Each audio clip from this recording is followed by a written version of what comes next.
Un incendie toutes les 2 minutes ont lieu chaque année en France. Et avec les incendies de forêt qui ont lieu en ce moment, on peut se demander comment ça démarre. Mais vous savez que la grande majorité des incendies en France démarrent chez vous, dans votre commerce. Et c'est donc un sujet qui me tient particulièrement à cœur. C'est pour ça que je fais cette vidéo aujourd'hui. Je vais vous expliquer comment démarrent les incendies et comment est-ce qu'on peut lutter contre.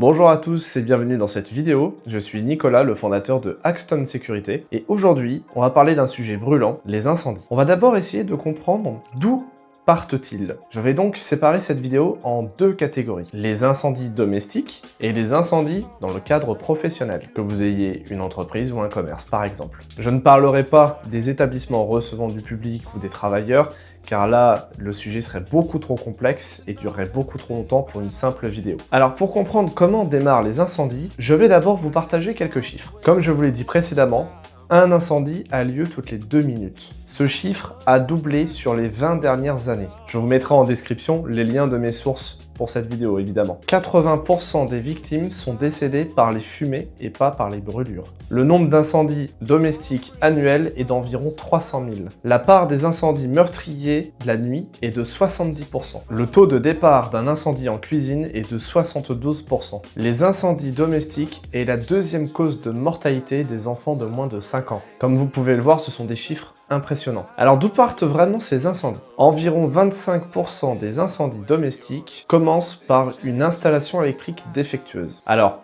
une installation électrique défectueuse n'est pas forcément un problème de tableau électrique, même si dans certains cas, il est responsable. Une installation électrique défectueuse, ça peut très bien être également des multiprises branchées sur des multiprises, ou des échauffements de câbles. Un problème avec un chargeur de téléphone qui ne serait pas forcément certifié en ne respectant pas les normes de qualité européennes. Ou comme je vous l'ai dit, une installation électrique mal réalisée, ou ancienne, ou vétuste. Personnellement, j'ai déjà vu des installations récentes faites par certains électriciens qui ne sont absolument pas aux normes. Donc la première conclusion qu'on pourrait en tirer, c'est d'inspecter régulièrement son installation électrique. Visuellement, si vous n'êtes pas familier par exemple avec l'électricité, faire appel à un électricien de confiance pour qu'il inspecte votre tableau électrique, vos prises et toutes vos installations spécifiques comme une plaque de cuisson, un lave-linge, une prise de recharge de voiture électrique, etc., etc. C'est des choses qui sont toutes simples mais qui peuvent grandement diminuer le risque d'incendie. Ensuite, on a également les sources de chaleur non maîtrisées. Ça peut être par exemple un barbecue qui s'enflamme l'été. Ça peut être une plaque de cuisson qui chauffe trop ou sur laquelle on a laissé un torchon. Ça peut être un ustensile de cuisine qui a été oublié dans un four. Donc, comment lutter face à ces problèmes-là, pour éviter que l'incendie apparaisse, c'est de surveiller ces appareils lorsqu'ils sont en service. Dans cette catégorie, on va retrouver également la négligence humaine, comme je vous l'ai dit. Si vous oubliez un plat sur un feu et qu'il s'enflamme, ou que vous faites bouillir de l'huile. Et enfin, comme je vous l'ai dit, jusqu'à 72% des départs incendies partent des cuisines. Donc faites attention quand vous faites la cuisine, surveillez votre matériel, surveillez vos plaques de cuisson, votre four, et ne laissez pas quelque chose cuire sans surveillance. Ce sont autant de petites habitudes qui limitent grandement le risque d'un départ d'incendie. Ensuite, passons au milieu professionnel. Je vais d'abord vous donner quelques chiffres. Les accidents liés à l'incendie en milieu industriel sont d'environ 250 par an sur 10 ans. Pour les accidents graves, il y en a environ 15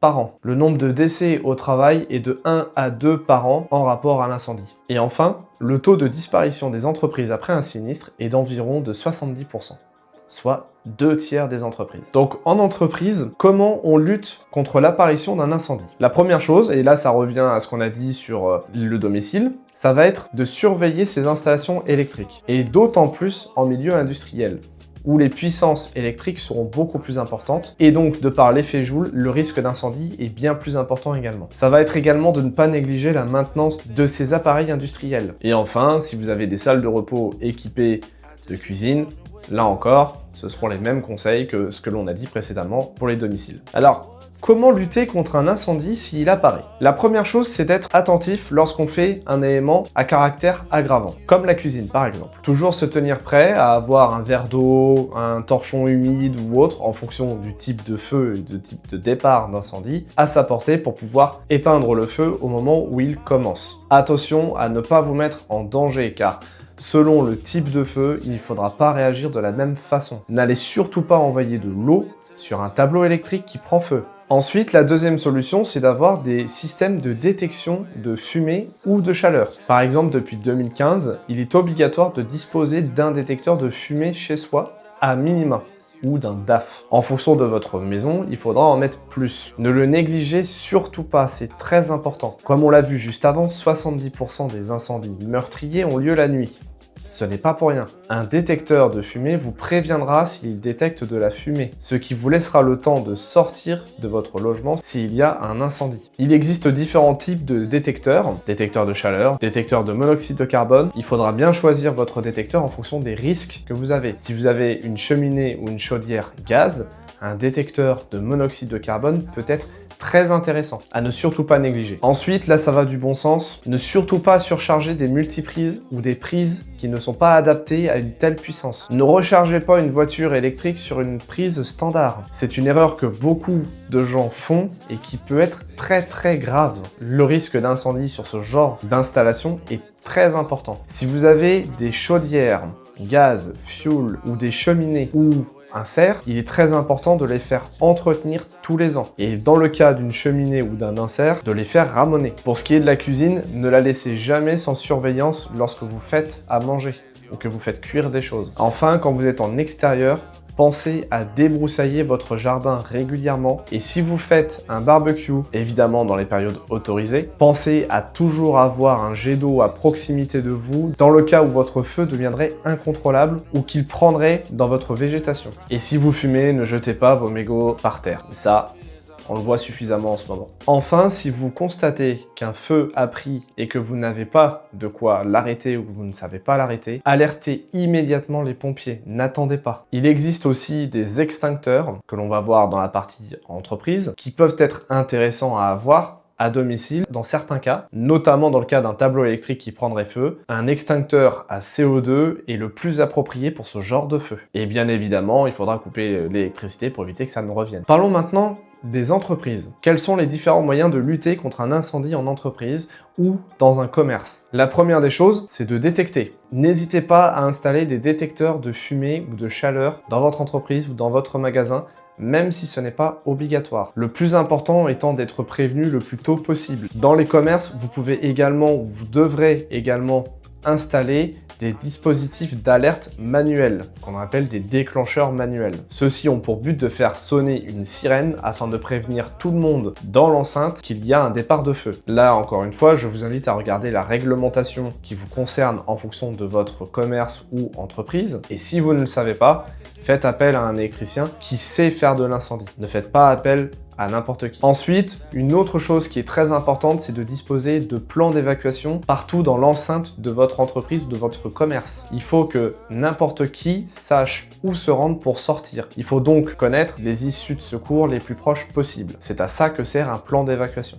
Ne le négligez surtout pas. Et enfin, comme pour le domicile, faites inspecter régulièrement vos installations électriques et installations spécifiques. Je rappelle également que les extincteurs sont obligatoires et il est obligatoire de faire vérifier ces extincteurs au moins une fois par an, par une entreprise certifiée. Ça peut vous sauver la vie. Je fais une petite pause dans la vidéo pour te dire que si tu n'as pas de système de détection d'incendie basique, que ce soit un détecteur incendie, chaleur, monoxyde de carbone, fumée, ou que ce soit un déclencheur manuel, je propose ce genre de prestation.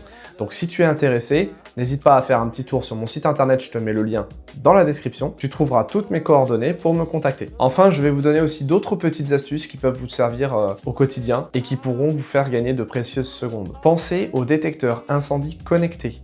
Ceux qui vont vous alerter même si vous n'êtes pas chez vous ou à votre entreprise. C'est très important car un détecteur incendie classique va juste sonner sur place. Mais s'il n'y a personne sur place, il n'y aura personne à prévenir. Et donc le feu va prendre beaucoup d'ampleur avant que les pompiers ne puissent intervenir. Donc un détecteur connecté est très intéressant. D'autant plus si vous pouvez le connecter avec de la levée de doute vidéo. C'est par exemple quelque chose que je peux proposer en cas de déclenchement d'un incendie, faire une photo avec un détecteur de mouvement présent dans la même pièce pour être sûr que ce ne soit pas un faux déclenchement. Si vous avez la possibilité de faire mettre un système de vidéosurveillance, Ça peut également être très intéressant, notamment dans le cas où il y a un départ de feu et que les pompiers voudraient savoir comment le feu a démarré. Pour les particuliers, le détecteur connecté est une très bonne solution aussi. Je vous invite fortement à vous renseigner sur le sujet. Les systèmes d'alarme que je proposent également des détecteurs connectés, ce qui permet de vous prévenir, vous et tous les utilisateurs du système, même si vous n'êtes pas sur place. Et si vous êtes sur place, ça permettra de faire sonner la sirène en même temps que le détecteur de fumée. Je vais donc vous récapituler une règle d'or. La première chose,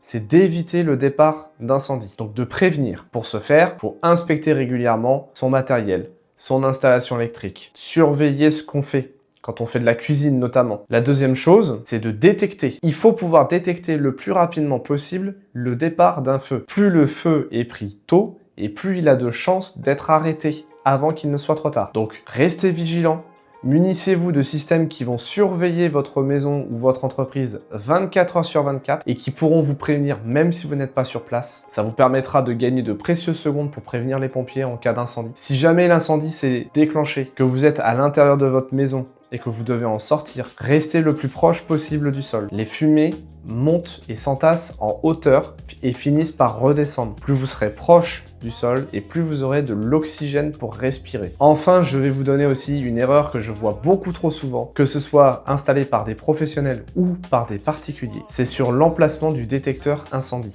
Beaucoup trop de gens font l'erreur de le mettre au mur. C'est une grosse erreur. La fumée, comme je vous l'ai dit, monte. Donc, il faut toujours mettre le détecteur de fumée au point le plus haut de la pièce, à savoir le plafond. Si vous avez une maison à étage, mettez-en un à chaque niveau de votre maison. Positionnez-en un à proximité de votre tableau électrique et un à proximité de la cuisine, mais jamais dans la cuisine directement. Sinon, ça va sonner à chaque fois que vous allez faire de la cuisine. Et enfin, enregistrez dans votre téléphone la ligne directe des pompiers de votre ville. Avec le stress, l'urgence et la précipitation, ça vous fera gagner de précieuses secondes si vous n'avez pas à réfléchir à quel est le numéro des pompiers. D'ailleurs, je vous le réaffiche tout de suite à l'écran pour que vous n'ayez pas à le chercher partout, même si normalement vous devriez le connaître. Je vous laisse donc avec cette vidéo et ses précieux conseils. Si ce genre de vidéo vous plaît, alors n'hésitez pas à me le dire dans les commentaires. N'hésitez pas à liker, à partager cette vidéo pour prévenir un maximum de personnes. Et moi, je vous dis à la prochaine!